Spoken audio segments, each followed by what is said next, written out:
ouvindo bem? Tô normal. Boa noite. Boa. Vamos iniciando aqui esse bate-papo com a professora Ana Kátia. Daqui a pouco vai estar entrando.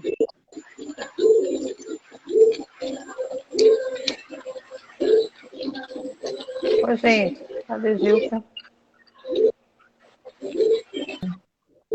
Boa noite, estão me ouvindo? Acho que você deve ajustar aí o celular, né? Está me ouvindo? Normal. Ana, você está me ouvindo?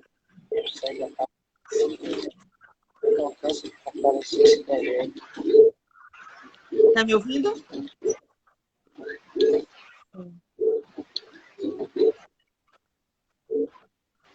Certo. Eu peço que você faça um ajuste aí na sua imagem. Você está vendo sua imagem?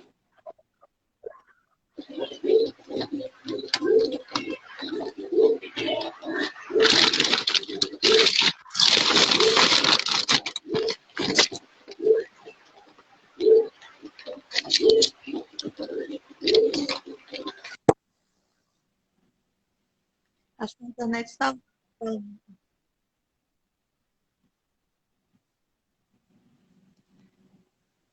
Tem como você experimentar um outro local aí? Que a internet está dando um pouco de interferência.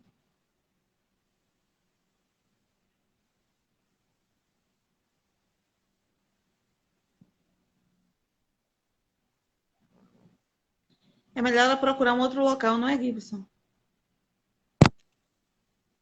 Porque para mim também tá com interferência o dela.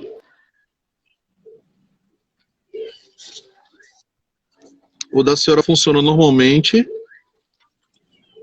mas o...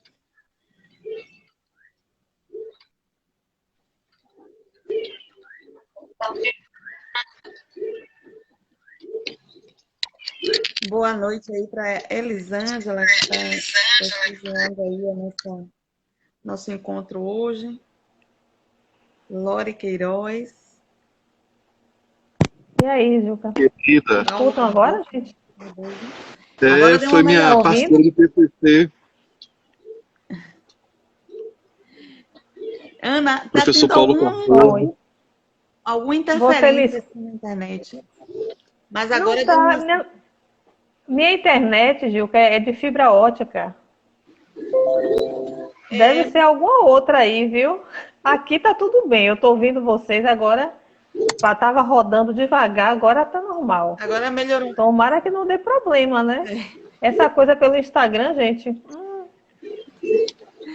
A gente, é uma forma, Ana, que a gente tem encontrado para divulgar os nossos debates. Mas você sabe que a gente tá gravando pelo YouTube e joga lá no Instagram. Entendeu? Uhum. Que é mais seguro. A gente criou esse canal para estar debatendo Sim. alguns aspectos de juventude, né? Esse segmento etário, populacional, que representa um grande percentual na população brasileira, o segmento que vai de 15 a 29 anos completos, e um segmento que é tão afetado com a ausência ou a precarização das políticas públicas, né? Sobretudo, uma política macro, que é a política de educação, que é tão importante para o desenvolvimento das próximas gerações de uma nação.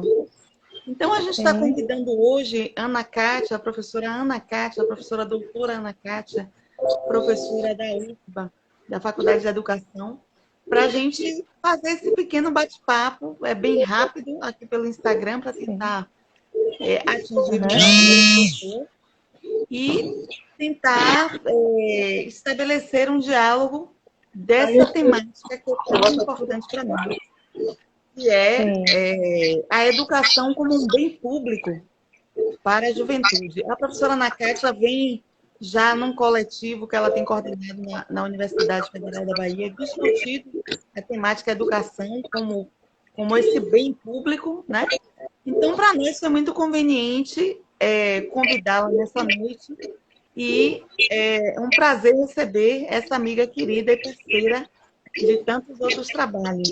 Seja bem-vinda, Ana. Vamos tentar dialogar um pouquinho sobre esse tema que é tão importante para nós, pesquisadores, e para a sociedade brasileira de uma forma geral. Eu saúdo também os nossos espectadores aí do Exato. e as pessoas que estão entrando, né, Gibson? Exatamente. Ivanete Torres, seja bem-vinda. E outros que têm entrado aí. Lembrando, é claro, professora, acesse a nossa página, curtam lá, acompanhem, porque isso vai fortalecer bastante o nosso trabalho, né? E fortalecer o movimento. Assim como a página da professora também do coletivo, ao qual divulgaremos junto em nossa página, tá bom? Joia. Nesse momento, bom, gente, a gente tem que fortalecer, né, os movimentos. Então, professora, seja bem-vinda. Inicie aí esse bate-bola para a gente começar. Ô, Gilca, obrigada. Sempre bom estar com você, né? Quero agradecer o convite, dizer que realmente para mim foi uma alegria estar pensando, né, nesse lugar e perceber que vocês estão se mobilizando para refletir sobre o lugar da juventude, criando esse espaço, né, de debate tão importante, tão fundamental para a juventude, não só soteropolitana, como do Brasil de maneira geral. Então, parabenizo pela iniciativa, achei muito significativa, uma iniciativa muito importante para essa conjuntura, então, que nós estamos vivendo, não é? É uma visão aí de net-ativismo, que eu acho que é bem interessante, né? Se movimentar nesse aspecto, já que a pandemia tem nos limitado bastante no sentido de estarmos juntos, não é? Em termos físicos, e nós temos esse espaço hoje, que é a rede, para tentar agregar e refletir juntos sobre as demandas sociais tão importantes, né? Tão necessárias para a atual conjuntura. Agradeço a Gibson também pelo apoio aí com a internet, sempre, né, ativo. E dizer, Gilca, que é tão interessante essa iniciativa. Parabenizar você por isso, né? Você e todos os que estão envolvidos com a temática. Bom, como o nosso tempo é curto, eu vou tentar ser mais objetiva, direta em alguns pontos que eu vou apresentar aqui. Gilca levantou muito bem, nós estamos nesse movimento de net-ativismo também, no sentido de trabalhar com a temática em defesa do bem público, que é o que a gente vem dando muita atenção ultimamente, né? É um coletivo que a própria Gilca faz parte, também compõe, e nós estamos juntos refletindo sobre o lugar do bem público e especialmente da educação, que é essa área a qual eu me dedico há 32 anos especificamente, né? Tanto trabalhando com a infância como a juventude, e a juventude na universidade, né? Os jovens na Universidade Federal da Bahia, que é nosso foco de atenção no momento. Bom, gente, primeiro eu queria começar conversando com vocês sobre o que seria o bem público, né? Primeiro pensar um pouco nesse conceito. Inicialmente, para demarcar essa compreensão do que seria o bem público, ele é caracterizado por ser, principalmente, por trazer benefícios para a vida coletiva, para a vida da sociedade, para a vida de uma comunidade ou para a vida da nação. Então, todo grupo social e toda sociedade que se pretende, não é, organizada, que tem um coletivo organizado, que é organizada também a partir de uma visão democrática, de um sistema acessível que dá e garante acesso aos povos que compõem essa nação, não é? Há de pensar no lugar sempre importante do bem público, porque todo bem público vai estar trazendo benefícios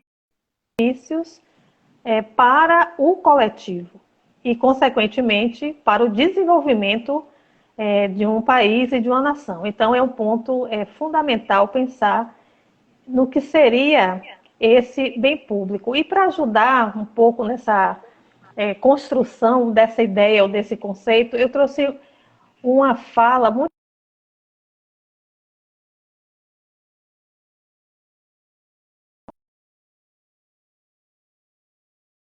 essa temática.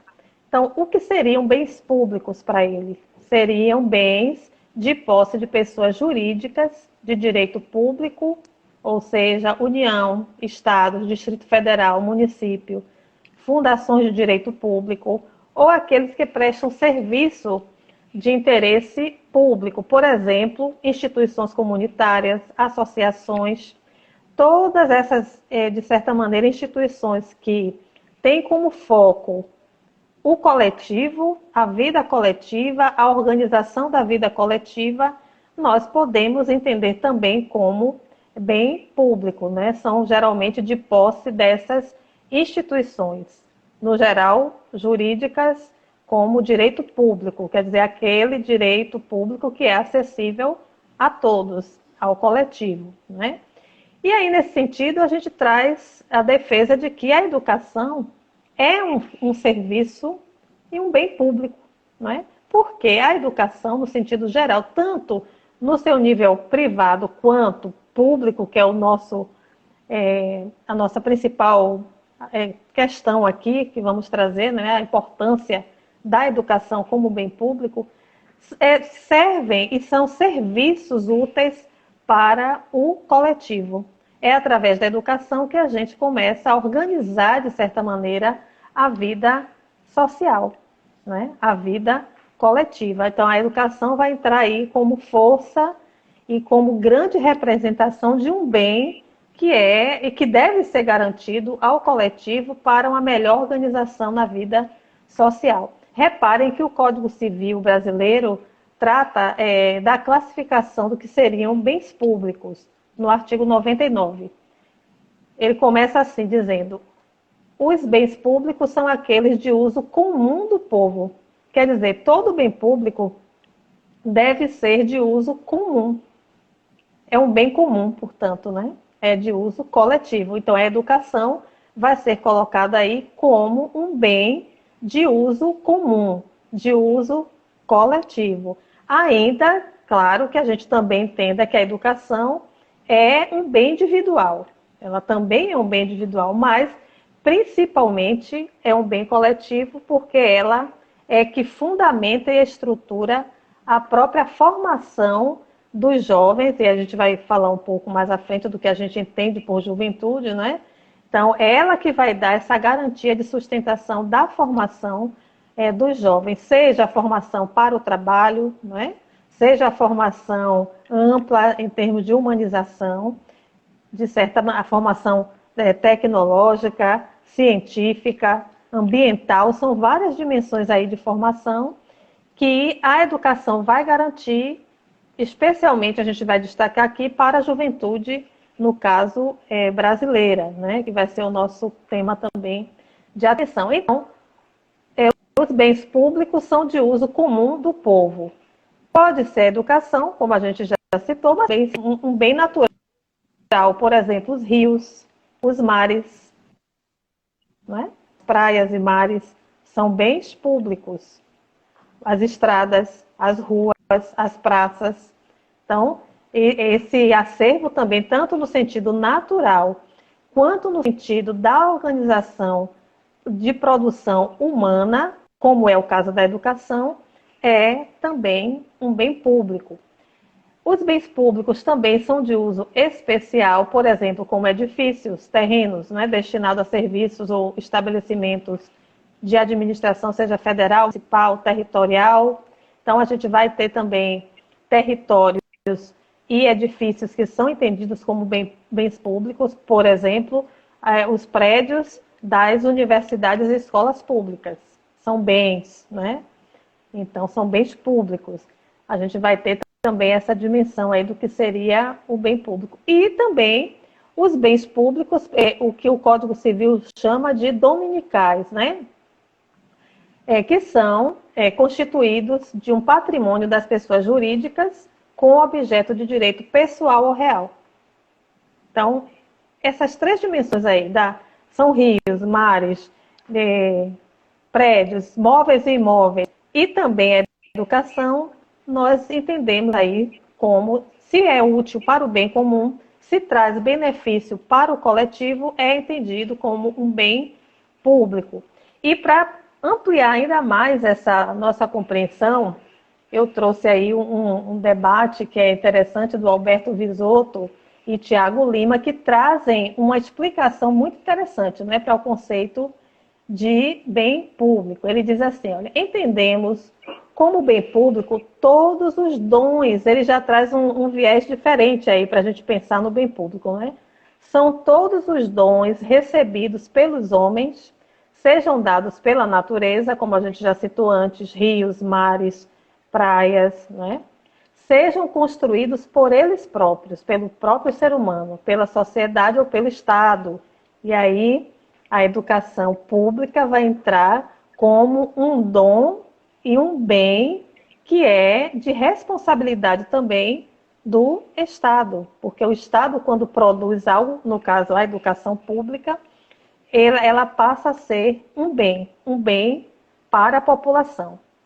Então, constituem um patrimônio, olha o que ele diz, inviolável, indisponível, que obriga a todos os cidadãos, né, que compõem a sociedade a, de certa maneira, tutelarem e protegerem esses bens, né, como herança cultural e como herança para as futuras gerações.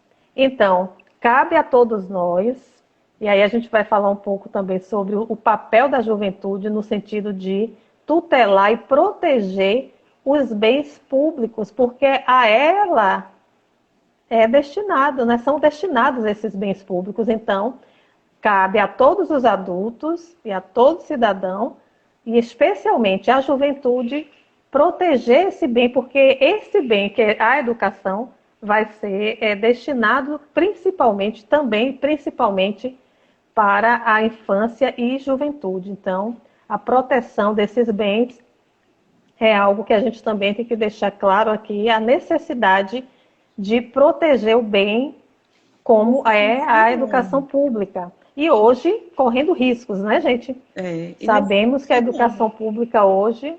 Hein, Gilca? Nesse sentido que você traz, a educação como um bem público e esses outros bens, né, esses dons, sejam eles naturais ou institucionais, eles são, na verdade, um bem geracional, né? Quando eu protejo a construção desse bem nessa geração, eu também promovo as próximas gerações, oferecendo condições, né? No caso de uma política pública, né, de educação, eu construo uma política pública de educação que vai atender o hoje, essa geração que está aqui, de jovens, de crianças, e eu construo caminhos para que as futuras gerações também usufruam desses dons e desses benefícios, né? Isso. É interessante você trazer esse ponto, que eu ia até desenvolver mais à frente, mas essa relação adulto-jovem, adulto-juventudes, é muito interessante, porque assim, eu penso, é uma tese que eu tenho, né? Eu fico analisando e pensando muito que o mundo está sendo administrado historicamente pelos adultos, não é? Em tese, são os adultos que estão hoje aí administrando o mundo. E a gente não tem visto grandes e bons resultados, não é? Ao contrário, estamos vendo um mundo ainda bem caótico em vários aspectos. Então, eu penso assim, que a juventude realmente deve iniciar todo o movimento, porque a juventude tem uma participação muito efetiva nas transformações e mudanças, não é, sociais. Então, que a juventude tem essa clareza de que ela tem direito, primeiro, a ter esses bens, a acessar esses bens, especialmente a educação, protegê-la, e não só protegê-la, mas participar das decisões e definições e encaminhamentos que são próprios do campo da educação, né?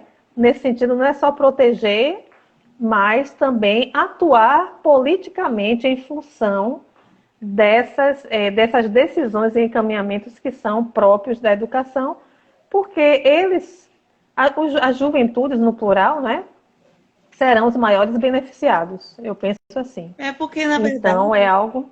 Isso que você traz é conceder aos próprios atores, né, aos próprios sujeitos desses direitos e dessas construções societárias, esse protagonismo de falar desse lugar, né?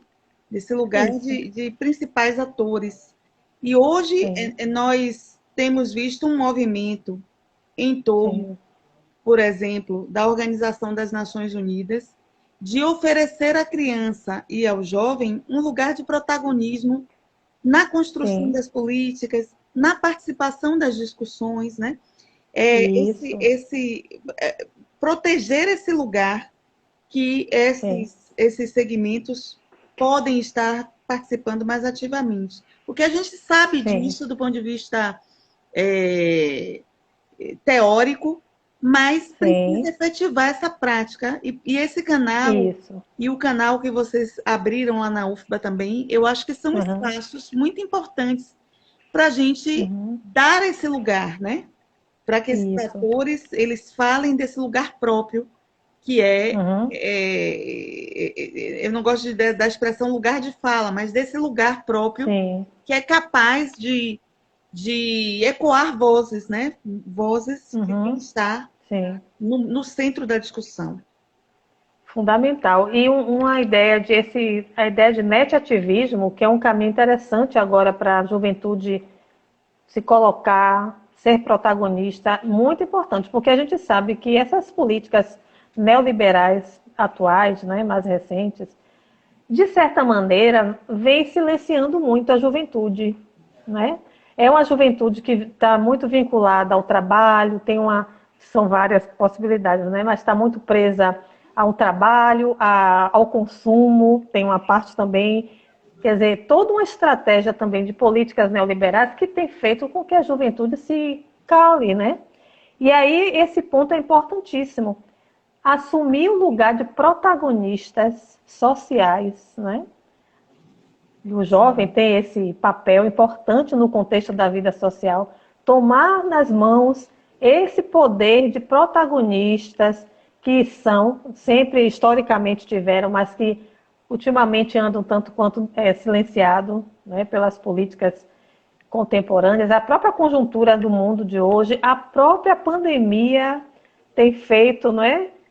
Tem sido um ponto de dificuldade para a gente estar junto, estar na rua, estar conversando, estar se movimentando. Então, eu acho que esse é o primeiro ponto. A juventude brasileira, mundial, mas a brasileira em especial, precisa recuperar o lugar de protagonistas.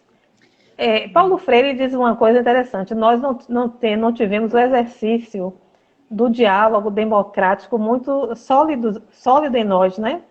Então, o que é que a gente precisa fazer hoje? Construir esse diálogo. E a juventude precisa, o primeiro ponto é se entender protagonista da história, né? Como sujeitos que realmente participam da vida social. Outro ponto que Gilca até já apontou: participar de fóruns, né? De espaços de representação, e assim, não só nos sentidos de grupos individuais, mas tentar criar um lugar comum, porque eu acho que isso é importante também. A juventude negra, a juventude com as várias representações de gênero, que é um tema importante também para a gente tratar. A juventude dos grupos populares, que tem menos acesso ao poder econômico, não é? Então, devem criar um espaço de lugar comum. Por isso que é tão importante esse espaço na rede que vocês criam agora, porque é um espaço comum, onde todas as juventudes, não é? Suas várias representações, podem aqui se juntar e criar esse espaço de protagonismo e de fala, né? Para que sejam ouvidas. Então, é importante trazer os próprios jovens também para esse debate sempre, né, Gil? Que eu acho que com certeza isso já é pensado, que os próprios jovens venham também participar desse diálogo. Acho que a cada dia vocês colocam o jovem junto para poder conversar também sobre essa temática que é tão cara para os jovens. Então, recuperar o protagonismo fundamental, participar de fóruns de debate, e Gil que trouxe isso muito bem, como estes, que não só os físicos, quando houverem, mas o net-ativismo, gente, é um tema muito importante hoje, desenvolvido por dois autores especialmente, que são importantes para a gente, o Mário Piredu e o Di Felice, que é uma corrente italiana, vamos dizer assim, né? Mais italianos, que trabalham com essa dimensão do habitar na rede, porque a rede hoje tem sido um grande vetor, um grande espaço de diálogo, de troca de informação e de criar esse espaço comum, essa comunidade, né? É aqui que as pessoas estão realmente se encontrando para pensar juntos propostas e soluções que contribuam, vamos dizer assim, né, com a transformação social. Então, o ponto importante é que o jovem recupere, se não construa, né, esse lugar de protagonista da realidade social. Eu vejo e não só o protagonismo no sentido de participar de forma, mas de decidir politicamente a vida Sim, da sociedade, né? Porque exatamente. geralmente E se você, eles não definem, sim? e se você olhar a história, né? A história brasileira, por exemplo, nós vamos ver a participação da juventude nos grandes movimentos da sociedade, né? A abolição, por exemplo, foi um movimento protagonizado por muitos jovens abolicionistas, né? Isso. Nós tivemos também, na ditadura militar, um Na protagonismo ditadura, jovem isso. impressionante, né? Por isso. Da movimentação dos estudantes e de vários segmentos jovens da Igreja Católica e de outras estruturas. Nós também tivemos no Fora Collor uma grande participação da juventude. Então, não é uma novidade que a juventude assuma esse papel de protagonista nas discussões. Nós estamos, nesse momento histórico, vivendo um pesadelo, né? Em termos de uma forma de governabilidade que vai de encontro à mínima construção que nós víamos fazendo nos últimos anos acerca das políticas públicas, do fortalecimento da educação. E a gente tem visto a educação, que é nosso tema central esta noite, como uma política que tem sido devastada a partir da sanha desse governo, que é extremamente neoliberal, né? E que no estágio neoliberal que a gente se encontra, a educação se vê como uma política francamente ameaçada. Então, esse protagonismo jovem, ele precisa entrar na defesa da educação. Que, na verdade, é um resgate do protagonismo, porque, como você disse, já tivemos vários momentos da história onde a juventude foi um grupo decisivo para as transformações sociais, não é? Então, na verdade, é tentar recuperar esse protagonismo. Um caminho é a rede, então por isso que eu parabenizo pela iniciativa, porque realmente a criação desse espaço comum aqui de debates para os jovens é fantástico. Acho que precisa difundir mais, né, e seguir ampliando para que o jovem possa se sentir acolhido e com esse espaço de voz garantido, né? Então, acho que um caminho importantíssimo é esse. E a juventude tem que entender que ela é a base das transformações de um país, não é? É a partir da juventude, e tudo está voltado para a juventude, de certa maneira, tudo que é produzido é também pensando na infância e na juventude. De uma nação, no seu desenvolvimento, deve pensar nas gerações futuras e na juventude, aquela que está ali em atuação, né? Então, tudo que é produzido no contexto de um país deve ter como foco a juventude, porque ela é a base de elaboração das políticas, dos programas, não é? Então, o jovem tem que não só resgatar o protagonismo, mas ele tem que entender que ele é a base da construção do país, né? E tudo que vai ser gerado numa nação deve estar voltado para a juventude, né? E a educação, gente, claro, voltando para a educação como esse bem precioso, fundamental, né? Que deve ser garantido a todos. Então, eu fico pensando muito no lugar das juventudes, especialmente a juventude dos grupos populares. Se essa juventude perde o direito a uma educação pública de qualidade, como será, né? se realmente o caminho da privatização se valide com força no Brasil, como é que fica a situação da juventude, dos grupos populares, no sentido do acesso a uma educação de qualidade? Essa é uma questão também a pensar. Por isso que a própria juventude, inclusive dos grupos populares, devem estar muito atentas a isso, né? Então, tem muita gente que defende a privatização da educação como caminho de resolução das questões do país, né? E a gente entende que o caminho não é esse, porque num país de grande desigualdade, como é o Brasil, conhecido por sua extrema desigualdade e pobreza, falta de acesso para muitos bens, né? O grupo popular, esse vai continuar excluído no caso de um processo de privatização muito grande. Então, ao contrário, a juventude deve sim defender a educação pública, defender a universidade pública, porque estes são os bens que vão garantir para ela uma formação não só para o trabalho, né, mas uma formação ampla, geral, uma formação tecnológica, uma formação científica e uma formação que vai garantir vida digna, né? Não só para ela, como para as futuras gerações. Então, primeiro, um ponto importante para a gente destacar é que a juventude precisa, de fato, tomar nas mãos e defender a educação pública como um bem fundamental para garantir a sua vida digna no futuro e a das futuras gerações. Então, esse é um ponto que eu também gostaria de trazer como básico. A educação também, gente, é um bem público porque guarda alguns princípios muito importantes, que são princípios democráticos, né? O princípio da liberdade, o princípio da justiça e da solidariedade. Esses 4 princípios, liberdade, democracia, justiça e solidariedade, compõem aquilo que a gente chama de educação como um bem público, como um bem comum. E, a partir deles, é que a gente vai garantir, de fato, a formação e uma vida digna de futuro para essa juventude. No caso do Brasil, então, a defesa tem que se fortalecer no sentido de garantir uma educação pública de qualidade para todos, com acesso para todos, né? Reparem que eu queria destacar aqui que a Declaração Universal dos Direitos Humanos considera que toda pessoa, nesse sentido, todo jovem e toda pessoa de forma ampla, tem direito à educação, né?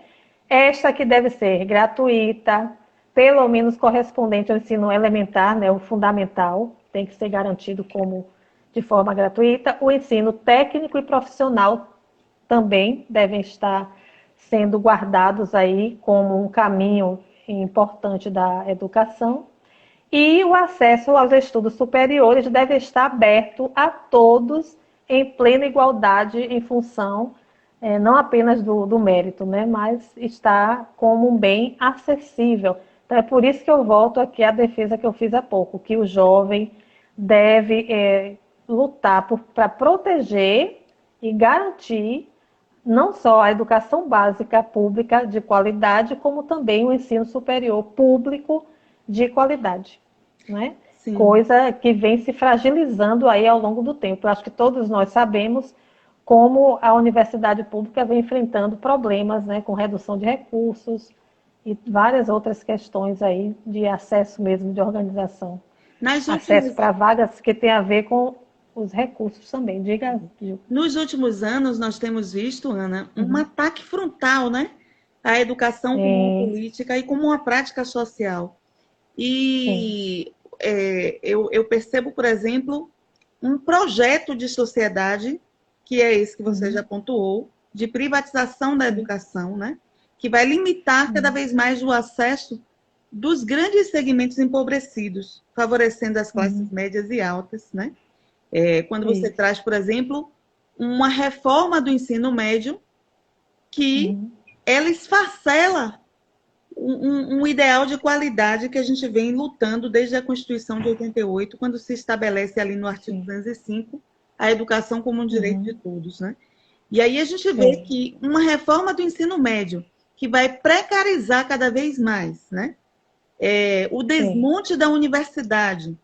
A gente percebe que há um projeto de sociedade onde a educação, que é esse bem público que você localiza muito bem, passa a ser o bem das classes mais favorecidas, né?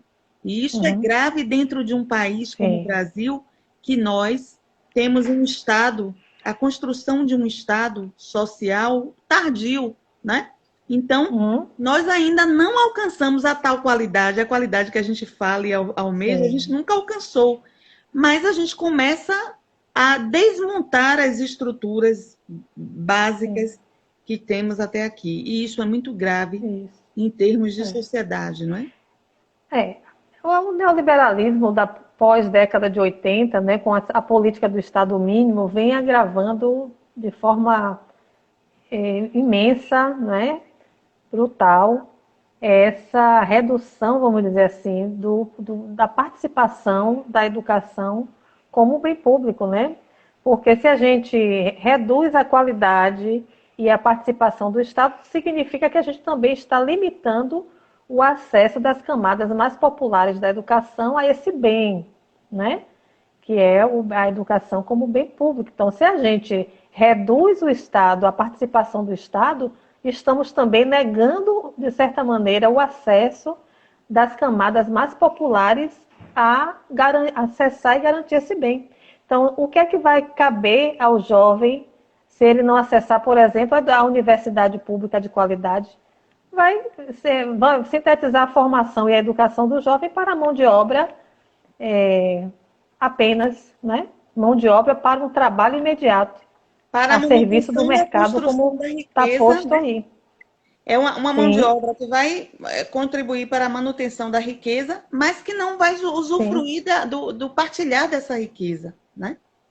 E aí, isso é muito sério, né? E assim, existe um projeto, gente, a gente entende que existe um projeto global, né? Pós também, década de 80, agora com força, numa visão neoliberal, que é de realmente enfraquecer os projetos nacionais, incluindo a educação. Hoje, por exemplo, os filhos da elite, a juventude, que é essa também incluída aí, né, como juventude, a juventude filha da elite brasileira, hoje e mundial, vai estudar em polos específicos, fora dos seus países até, né? Por exemplo, como no nosso caso, a elite brasileira, a juventude da filha da elite brasileira, hoje, cada vez mais, vai para o exterior estudar em universidades estrangeiras, especialmente de língua inglesa. Então, você vai ter muitos jovens brasileiros estudando nos Estados Unidos, na Inglaterra, no Canadá, e também alguns países de outras línguas na Europa. Mas há um deslocamento aí, né, da juventude, do estudo, de onde é que a juventude, filha da elite, hoje se forma e garante processo de educação. E isso é um problema, não é? Porque se hoje você tira o filho, vamos dizer assim, da elite, do processo de educação, de formação interna nacional, né, enquanto espaço nacional dentro do território, você também fragiliza e enfraquece a educação que é posta aqui também para os grupos populares. Então, esse é um problema que está aí colocado, que essa educação global hoje, né? E que a gente tem que estar muito atento, porque a luta por educação de qualidade é grande, já está sendo grande, e vai precisar ser maior ainda, para que a gente garanta não só no ensino básico, mas também na universidade uma formação qualitativa, não só para a classe média brasileira, como principalmente para os grupos populares, porque são estes que ficam no Brasil, que não vão ter condição e acesso, né, econômico para viajar e se formar no exterior, como é a proposta dessa política internacional global. Então, qual é a nossa luta e qual tem que ser a luta da juventude ou das juventudes brasileiras?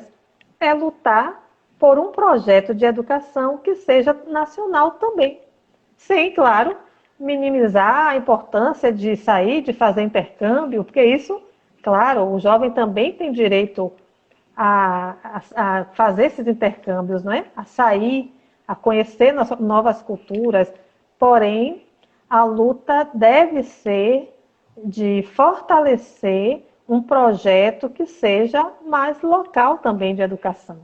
A gente não pode minimizar essa importância, dado o contexto grave de ampliação aí, ou de saída de uma parte significativa de jovens para estudar fora, em contextos internacionais. Então, nós que trabalhamos com a educação pública temos que estar muito atentos para que essa educação nacional seja fortalecida e garantida como um bem de qualidade para todos os jovens que desejem e precisem acessá-las, né?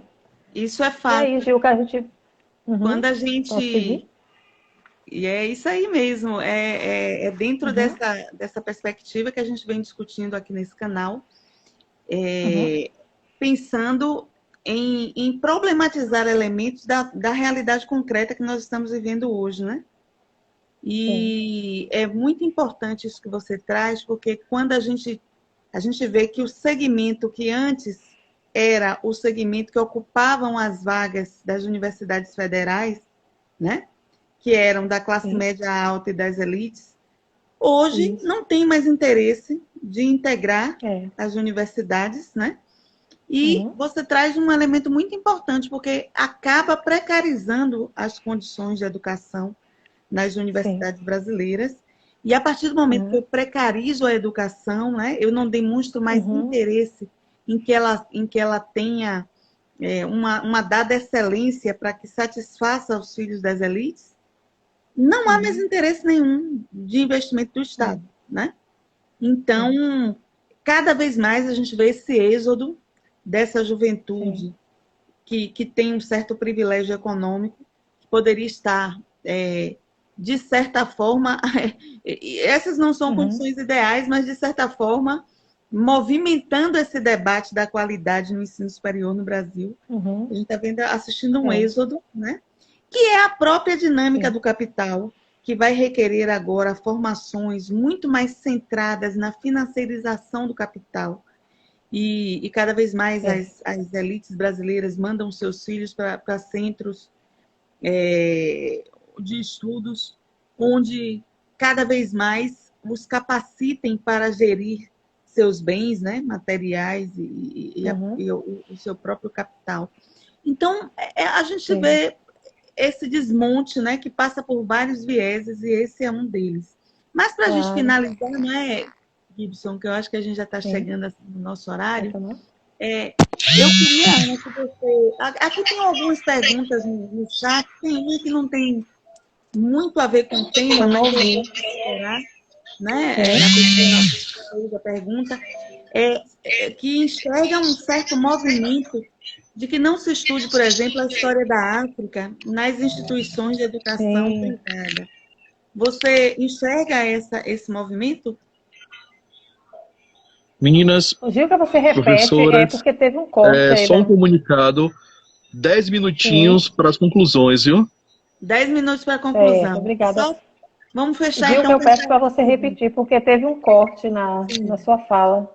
Certo. Vamos fechar, então, com essa pergunta que foi feita aqui no canal, sobre se você enxerga uma ausência de discussão de história da África nas instituições privadas de educação.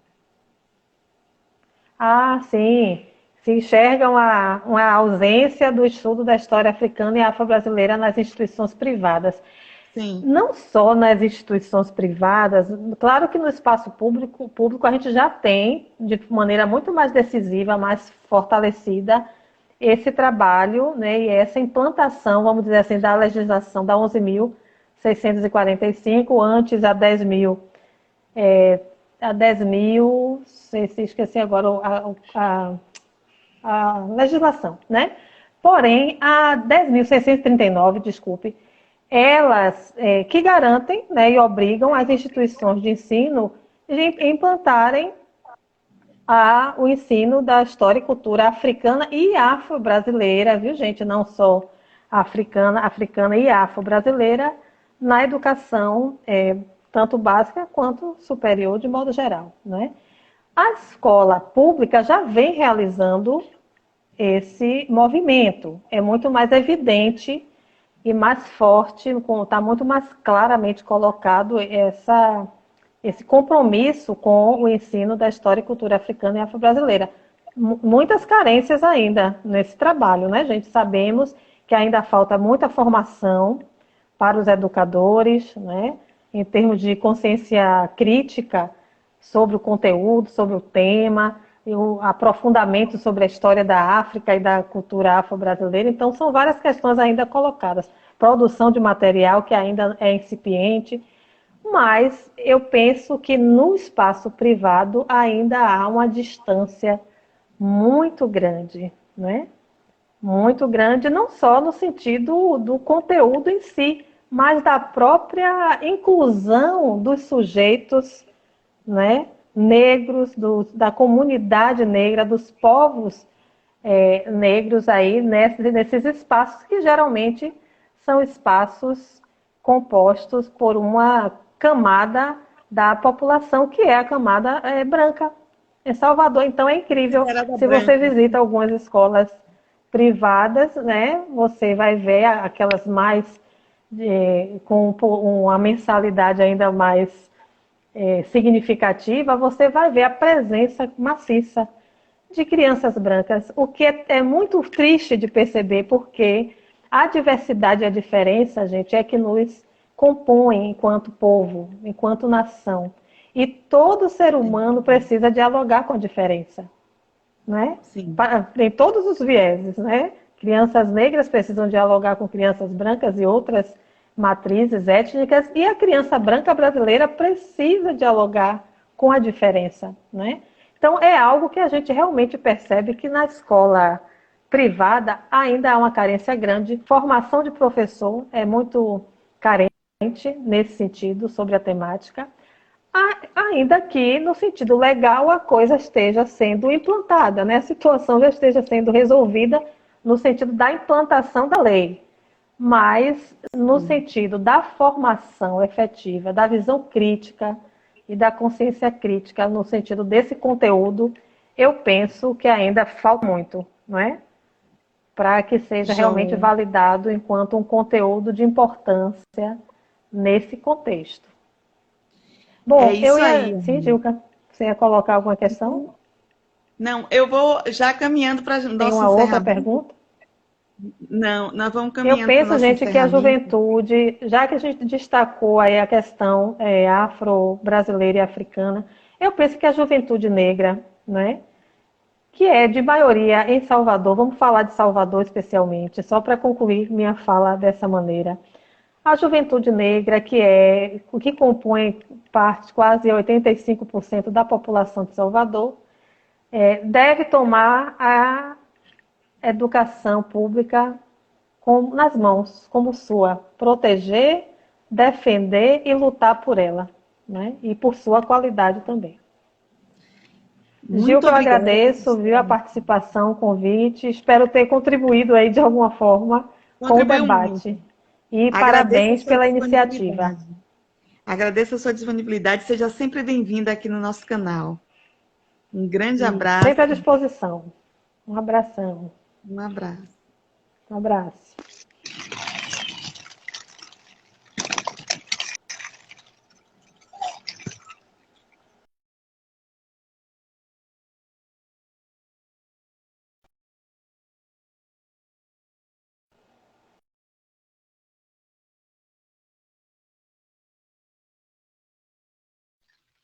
Obrigado a todos pela participação e aguardamos uma próxima live, tá ok? Ou seja, de hoje a 8.